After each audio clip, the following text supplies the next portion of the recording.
Well, hey everybody, it's Chuck. Welcome back to the Bee Lab, or to the Apiary. We're going to do some chores today, but I wanted to make a few items here in the lab first, and this is about mite washes. You know, you can buy those little mite check things on Amazon, or you can even get them from China, or you can buy them from the bee supply stores, and they're different price points. But, you know, those little yellow or the blue ones, if you get them from across the pond, they're between $12 and $15 and sometimes even $20 a piece. It doesn't need to be that expensive to be good with your mite checks. And I will even say a few of those pre-made ones I've made kind of deteriorated with the alcohol over the years and didn't last very long. And at the NABI, North American Bee Expo this January in Kentucky I went to, Randy talked about it. It's been on his website for years, and there are actually some folks selling some of these. They're essentially the solo cup mite check cups that I'm using for mite checks. And I started to make a few just to go, they're disposable. I can have them everywhere. I don't need to worry about buying them, or if they break, I'm just going to know how to make them. And I had to say, I'm just as happy with this, maybe even more so because I have more of them, than I was with the pre-made ones. And what I didn't like about the pre-made ones was they leaked. This leaks too, but if they're both gonna leak, I might as well use something cheap. And essentially what this is a solo cup. And I say clear solo cup specifically because you wanna be able to see through the bottom. And it takes 3 cups and 1 lid. And I will say that finding clear solo cups is not the easiest thing. You might find them at the dollar store and you can go buy 50 of them and that's fine. But what I'll dare say you might not find is the solo cup lids without having to buy more than you would ever need. So I guess I would say maybe if you go buy to a convenience store and you buy a drink and you got the lid, save that little lid or something like that. Or if you go to Starbucks and these are the Starbucks tall, like iced coffee cups, maybe save your cup or something like that because the bottom of these solo cups for the Starbucks are fine. Or a regular solo cup, just fine. So the way this works, I'm gonna take the lid off. And this lid is already cracking a little bit, so these will not last forever. So you will need some extras. The basics of it is a solo cup with holes in the bottom of it that acts as the screen for all the mite checks, tools you've ever had. They've got some sort of screen.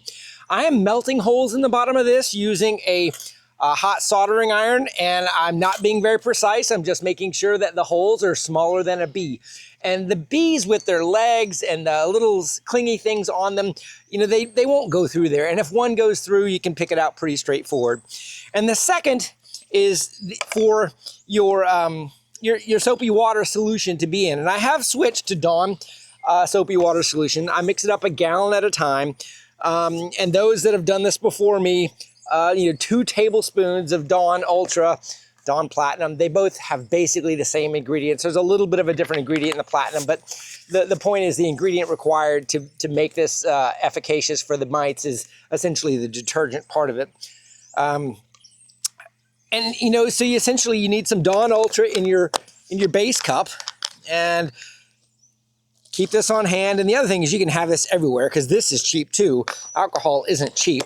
There is a little bit of a sudsing effect, but I found that in this solo cup method, the sudsing effect isn't as pronounced as it was in my mite check things that I was using before.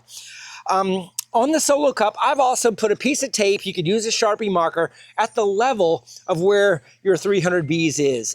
So maybe the first time you take your cup of bees and put it in there, half a cup of bees, put it in there, you make sure that it is 300 bees, and you put it that. Now you don't need to measure it every single time. You've got your bee level. And essentially you put your bees in here, you get your plastic lid so the bees don't fly away until you euthanize them. And then you just kind of set this in there. You don't need to squish it in there, but now you've got your solution and you just slowly swirl. That's all you need. And then the mites will fall to the bottom. You can look through the bottom like this, or you can put a mirror, as others have said, to look on there with a little bit of magnification.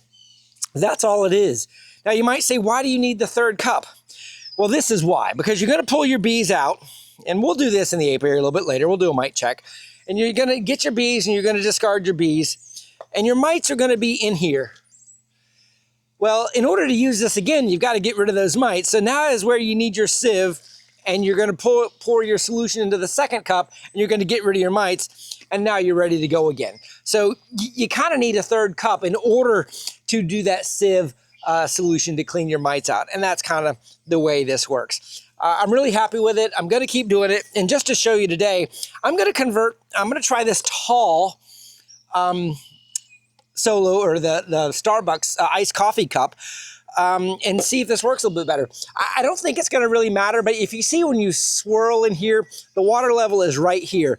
I think that in this tall cup, it'll swirl a little bit lower. I've got my soldering iron heated up, and I've just got a pointed tip on it, whatever you have. You could heat up a little piece of metal with a torch. You could probably even use a drill and drill through here. The problem with drilling, I think you would find, is you're gonna get a little bit of plastic shavings that you're gonna either have to scrape off with a knife or get it off of there. So melting is probably gonna be just a little bit easier. And essentially, you're just gonna melt into the cup a hole and continue to do it. No pattern required. Just don't make sure they're not too big, and leave some plastic in here so that, and the fumes of this plastic are not very good. So let me stand back a little bit.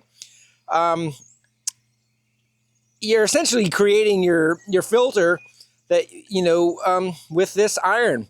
And you obviously want the mites to be able to very easily flow through, and the bees not. So the more holes, the better. You don't want the holes to essentially not be everywhere. And if you look at the bottom of a solo cup lid, it's not perfectly flat. There's a little bit of a trough on the edge. So I think it's important to put some holes into the trough of that, because that's where the bees and the mites might settle on their own naturally. I've experimented a little bit with kind of bending this to where it is a little bit flat, and I don't think it's required. I think the number of holes is the important part here. But if you see, with a nice hot iron, this goes pretty darn quick. And I'm just going to put a few more in here. Now, I would make probably 3 or 4 of these at once if you're going to make them, and keep them everywhere. I would also make and keep an extra Dawn mite wash solution everywhere too, because occasionally, I will say, these fall over and spill, and the wind blows them wherever you leave them, and then you got no fluid. So you need the fluid somewhere to refresh it. It lasts a long time. So there's a whole array of holes in the bottom of that cup, and I'm just gonna put some of this mite fluid into this other cup. And you might say, Chuck, you've only got 2 cups there. And you are right, I only have 2 cups. So I would need a third cup to do my solution here. But as you see, you just put that fluid in there, and you would swirl it around with a lid on it.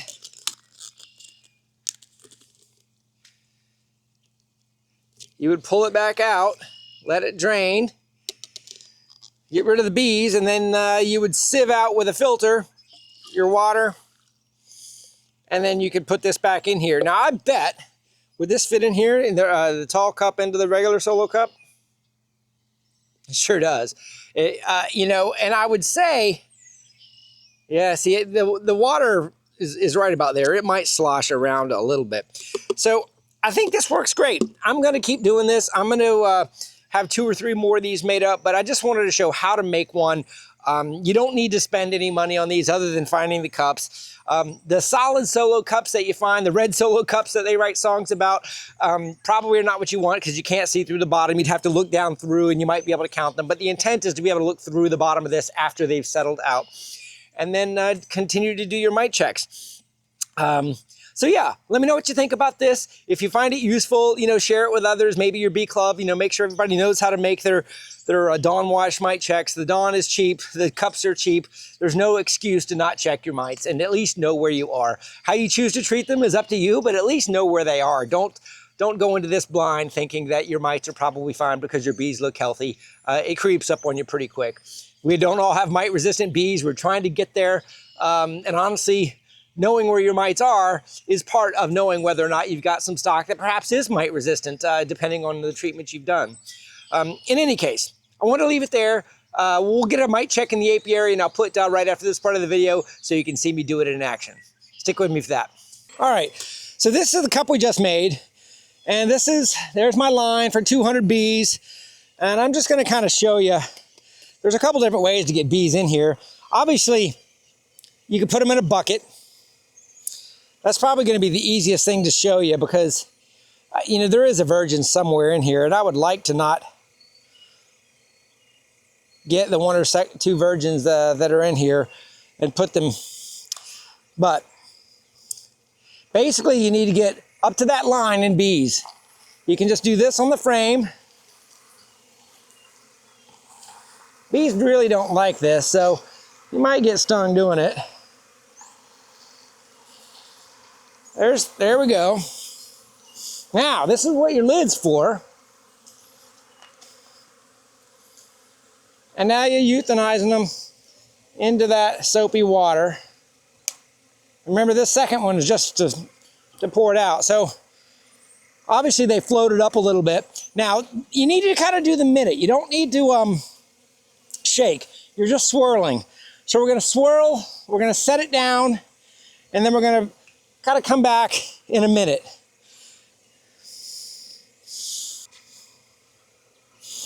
I just saw that another deformed wing virus bee, which made me think, let's go see how we're doing over here. So another swirl.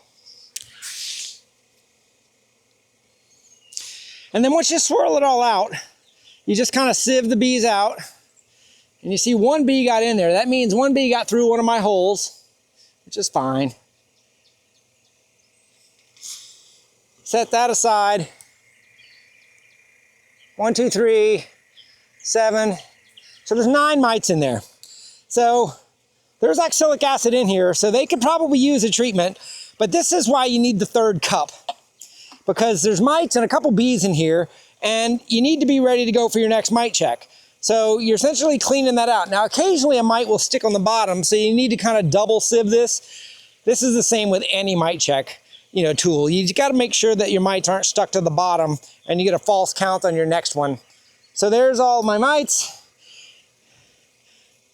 I can swap these, and then these bees have served their duty, and you're ready for the next one. So you can come back and recount your mites in here if you missed them, but I know where I'm at. A little bit higher than most of my hives, but obviously that deformed wing virus was my first clue that, hey, they're not perfect in here. There's already 2 strips of oxalic acid in here. I could knock them back with a little bit of vapor. The fact that I've got a queenless period here is also another opportunity where vapor would work, because there is going to be a brood break in here now, no matter what I do, unless I put a mated queen in here a little bit later. But obviously the fact I don't have a virgin sighted and there's all those hatched cells, that's a hot mess. So I'd hate to lose a mated queen to a silly little virgin that, you know, is fighting her way in the world.